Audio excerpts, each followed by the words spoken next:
રાજકોટની આજી નદીના પટમાંથી એક ધડ વગરના બાળકનું માથું મળી આવ્યું।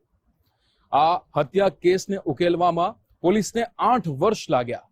આ બાળક કોણ હતું, પોલીસ કેવી રીતે આ હત્યારા સુધી પહોંચી અને કોણે ક્રૂરતાપૂર્વક આ બાળકની હત્યા કરી હતી, જુઓ આ ખાસ અહેવાલમાં।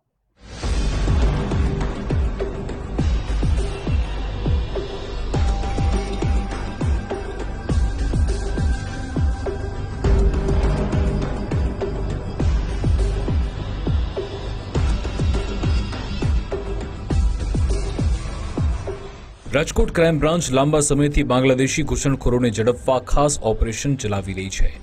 આ ઉપરાંત બાળકો સંબંધિત જૂના ગંભીર ગુના ઉકેલવા એન્ટી હ્યુમન ટ્રાફિકિંગ યુનિટ પણ સક્રિય બન્યું છે। રાજકોટના પ્રસિદ્ધ ચાંદીની જ્વેલરી બનાવવાના કામમાં બાંગ્લાદેશ અને પશ્ચિમ બંગાળના ગરીબ પરિવારના બાળકોને લાવવામાં આવતા આવા જ એક બાળ મજૂરનો 8 વર્ષ પહેલાનો હત્યા કેસ ઉકેલવામાં પોલીસને સફળતા મળી। આ હત્યા કેસના ઘટનાક્રમ પર નજર કરીએ।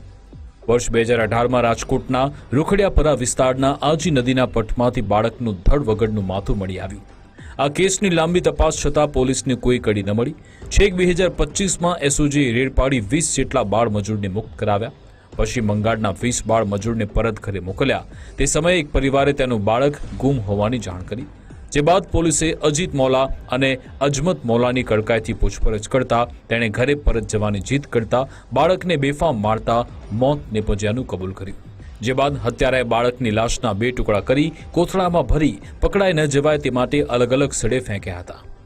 આ કેસમાં ગરીબ પરિવારજનો પાસે પૈસા ન હોવાથી પોલીસે ભાડું ચૂકવી રાજકોટ બોલાવ્યા અને ડીએનએ રિપોર્ટના આધારે છેક 8 વર્ષે બાળ શ્રમિકની હત્યાનો ભેદ ઉકેલાયો।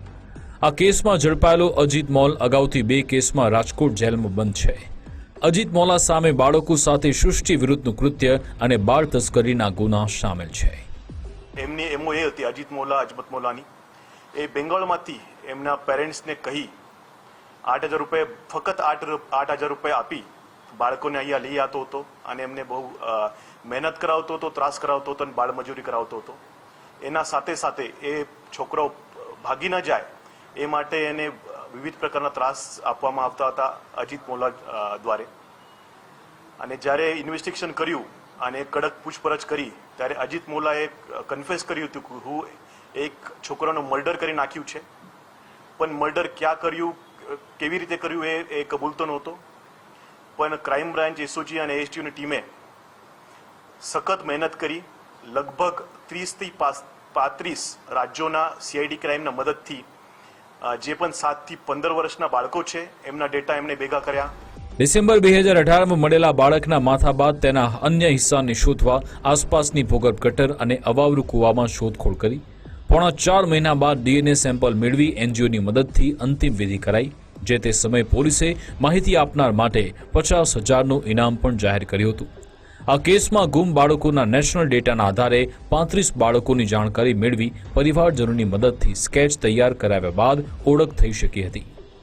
જે આરોપી છે એ પહેલાથી જ વિકૃત માનસિકતા ધરાવતો હતો, કેમ કે એના ઉપર 2 ગુના અગાઉથી અમે દાખલ કર્યા હતા અને એક ગુનામાં એને અનૈસર્ગિક જે અત્યાચાર હતો, અનૈસર્ગિક અત્યાચાર એક બાળક સાથે કર્યો હતો, એના પણ ગુનો એના વિરુદ્ધ દાખલ થયો હતો અને પહેલાથી જ વિકૃત માનસિકતા ધરાવે છે અને એ છરી વડે માર્યું છે કે સ્ટીક વડે માર્યું છે એનું ઇન્ટરોગેશન ચાલુ છે અને વધારે ઇન્ફોર્મેશન મળશે તમને આપવામાં આવશે।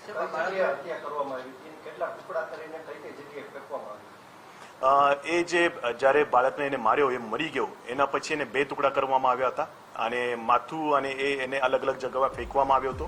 રાજકોટ જેલમાંથી હત્યારા અજીત મોલ અજમત મોલાની કસ્ટડી મેળવી વધુ તપાસ હાથ ધરી છે।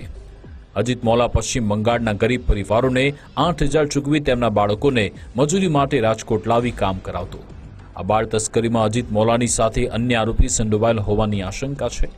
અજીત મોલાએ બાળકો સંબંધિત અન્ય ગુના આચર્યા છે કે કેમ તે મુદ્દે પૂછપરછ દરમિયાન વધુ ખુલાસા થઈ શકે છે। ગૌતમ ભેડા, ગુજરાત ફર્સ્ટ।